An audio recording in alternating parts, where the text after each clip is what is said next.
I am Mountain Smith, and I am going to be reading Genesis 22 for the second time. I have read it once before, but I want to kind of go back through and kind of discuss some ideas and new insights and new ideas. So let's get right into it. So, Abraham's faith tested. What was this one about? I don't remember what this one is about. So it's just honest thoughts and ideas of what comes to mind here. Yeah, I don't remember what this one was. Sometime later, God tested Abraham's faith. "Abraham," God called. "Yes," he replied. "Here I am." "Take your son, your only son." This is the one where he sacrifices his son. Or doesn't sacrifice his son, is told to sacrifice his son. Yeah. Had to remember that one. Okay, so sometime later, God tested Abraham's faith. "Abraham," God called. "Yes," he replied. "Here I am." "Take your son, your only son, yes, Isaac, whom you love so much, and go to the land of Moriah. Go and sacrifice him as a burnt offering on one of the mountains, which I will show you." This just brought to light, again, this is why rereading the Bible, like this is my first time, ever reading the Bible, so I've never read past Genesis. But I just got to thinking about something here. Sometimes later, God tested Abraham's faith. So God is now telling Abraham to take Isaac and sacrifice him, his only son. Had he done this, Jesus, who is supposed to come from the line of Isaac, Jesus would not have been born had this happened.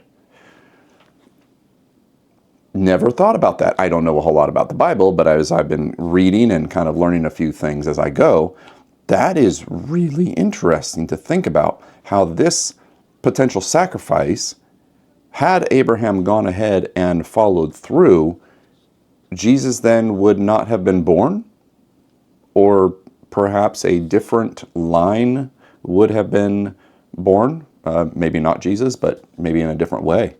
It's really interesting thought. Okay. The next morning, Abraham got up early. He saddled his donkey and took two of his servants with him, along with his son Isaac. Then he chopped wood for a fire for a burnt offering and set out for the place God had told him about. On the third day of their journey, Abraham looked up and saw the place in the distance. "Stay here with the donkey," Abraham told the servants. "The boy and I will travel a little farther. We will worship there, and then we will come right back." I wonder how old Isaac actually is right now. I don't think there was a time. Abraham's covenant with Abimelech. Abraham deceives Abimelech. Hagar and Ishmael are sent away. I think the last thing was that Isaac was being weaned, so it's a question of how old actually is Isaac right now. Very curious. So, Abraham placed the wood for the burnt offering on Isaac's shoulders, while he carried the first fire and the knife. As the two of them walked together, Isaac turned to Abraham and said, "Father?" "Yes, my son," Abraham replied. "We have the fire and the wood," the boy said, "but where is the sheep for the burnt offering?" "God will provide a sheep for the burnt offering, my son," Abraham answered, and they both walked on together. So Isaac is definitely old enough. He's got, wood on his shoulders. He's definitely knowledgeable enough to know, like, hey, something's going on here. We don't have any sheep. We don't have anything else. It's just you, Father, that are carrying a knife. He's aware, that's for sure. God, what would he be thinking? As a young boy, he's just like, okay, you're my father. You're taking me. Obviously, I believe in everything you do. You are my father. And he's taking him. That's. I'm just trying to put myself even in Abraham's position right now, where you're taking your son to go kill him. Where is Abraham's thought to say, okay, no matter what, I am going to do what God says, and that even means sacrificing my own son for God. Where is the point that you say, no, I'm not going to do what you're saying, God? That's about as big as it gets, right? To kill your own flesh and blood, to kill your own son and daughter or something. I don't know. I can't even imagine what that would be like. All right. God will provide a sheep. Yeah. When they arrived at the place where God had told him to go, Abraham built an altar and arranged the wood on it. Then he tied his son Isaac and laid him on the altar on top of the wood. And Abraham picked up the knife to kill his son and sacrifice. Okay. When they arrived at a place that God told him to go, Abraham built an altar, arranged the wood on it. Then he tied his son Isaac and laid him on the altar on top of the wood. Thinking about that for the moment, you're literally just going to do it. Like, you've built the altar. Your son has been helping build it. You've got the wood. You tie your son up. You put him on the altar, and then you grab the knife to go ahead and kill him. Like, that is, he's just, Abraham is so devout to God that no matter what he says, regardless of his own son. And what about Sarah? What is she going to think? This was, God had told Sarah and Abraham, hey, you're finally going to have a son. I'm letting you have a son. I'm making it so. You guys are like, he's like 100 years old, or a little bit past 100 now. Sarah's over 90. And now God is telling you to kill your own son. That's quite a testament to Abraham's faith, no matter what, to follow whatever God says.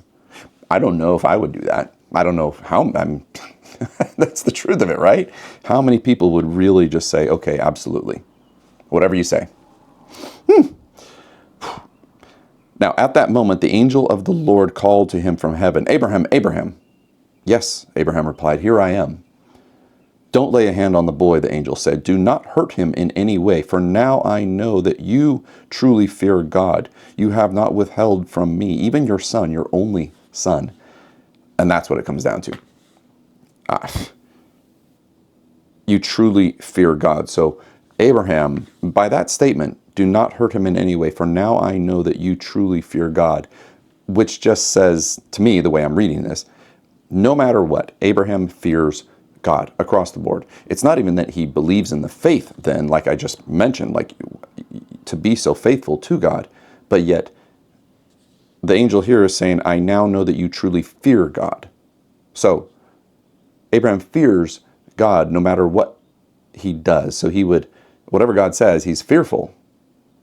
And I just wonder, okay, so if he is so fearful of God, then would God just take would take Abraham's life, and Abraham instead say, no, I'm not going to sacrifice my son. You can go ahead and take me. You can take anything else, because that seems like the most righteous thing to do. We would put our lives on the line for our children. But yet Abraham is not willing to do that. He's willing to kill his own son instead. Really makes you think. It really makes you think. I mean, think about that for a moment. If you have children, if you're willing to lay down your life for your own children, yet if God commands you to take your children and sacrifice them, would you do that? I don't know. That's a very difficult question. Moving on. Then Abraham looked up and saw a ram caught by its horns in a thicket. So he took the ram and sacrificed it as a burnt offering in place of his son. Interesting substitute. Abraham named the place Yireh. I always mispronounce these things, which means the Lord will provide. To this day, people still use that name as a proverb. On the mountain of the Lord it will be provided. He sees a ram in the thicket. Okay, why is that a good substitute, essentially, to go ahead and make the sacrifice? I mean, if the angel came down and said, don't lay a hand on the boy, do not hurt him in any way, you have not withheld anything from me, your only son, what's the point of doing a sacrifice anyway? The ram in the thicket, why even do a sacrifice? Seems kind of I don't know what to think about that, actually. What was the point of sacrificing the ram if this Lord, the angel of the Lord called to him from heaven, Abraham, Abraham. So the angel of the Lord calls to him. It doesn't say don't do a sacrifice. It doesn't say to do a sacrifice. So Abraham just goes ahead and does a sacrifice. Maybe there's something missing in the translation here. Who knows? To this day, people still use the name as a proverb. On the mountain of the Lord it will be provided. Then the angel of the Lord called again to Abraham from heaven. This is what the Lord says. Because you have obeyed me and have not withheld even your son, your only son, I swear by my own name that I will certainly bless you. I will multiply your descendants beyond number, like the stars in the sky and the sand on the seashore. Your descendants will conquer the cities of their enemies, and through your descendants of all the nations of earth will be blessed, all because you have obeyed me. That is, because Abraham was so willing, no matter what, to kill his son, now this angel of the Lord has said that basically, you will be blessed. You will have as many descendants. I will multiply your descendants beyond numbers like the stars in the sky and the sand on the seashore. Your descendants will conquer the cities of their enemies. That's an interesting one, though, too, because we have Isaac and Ishmael, two separate situations going on here, and now this is also saying that your descendants will conquer the cities of their enemies. And Isaac and Ishmael are definitely headed towards being enemies. That's for sure. Something written. Then they returned to the servants and traveled back to Beersheba, where Abraham continued to live.